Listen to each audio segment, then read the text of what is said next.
Today we're going to be making sweetest pie fruit salsa.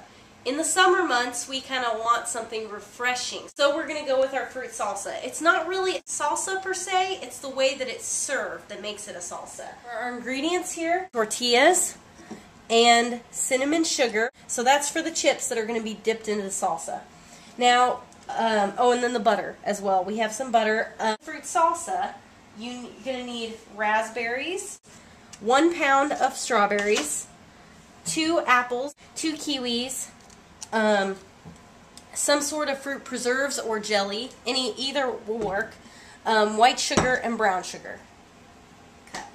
You're going to want to go ahead, you don't need to cut the raspberries, but go ahead and dice up pretty small, fairly small, the strawberries and the apples and also the kiwis. You want them diced. Now you're going to want to mix all this fruit together in a bowl as well as you can.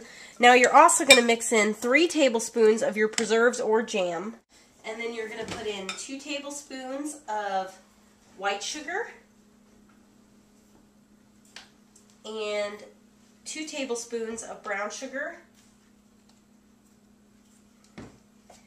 And you're going to mix this together, blend it in really well. Okay, you can see here as you mix the sugars in with the natural sugars in the fruit as well as with the jam, it gets kind of this nice juicy texture here. Where after it's well mixed, we're going to cover it and we're going to put it in the fridge for about 15 minutes. Okay, for the chips, we're going to heat the oven to 350 degrees. Use these tortillas here, and then we're going to use our butter. Now, you need to have melted, which I already did, you need to have melted it in a microwave or on the stove or whatever. When you put the butter on the tortilla, you don't want to put too much.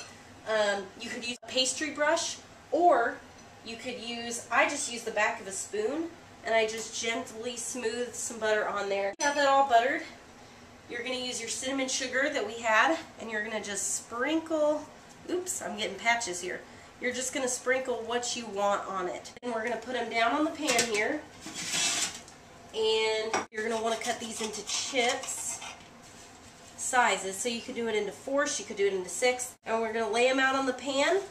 Once you have your chips baked to the point that you want, take them out here. Of course, they're going to need a couple minutes to cool here. So once you have your chips ready to go, you can just go in and dip them in the salsa. Now the salsa that's been sitting in the fridge, that's a very crucial step because you can see how the juice has all come out while sitting in the fridge.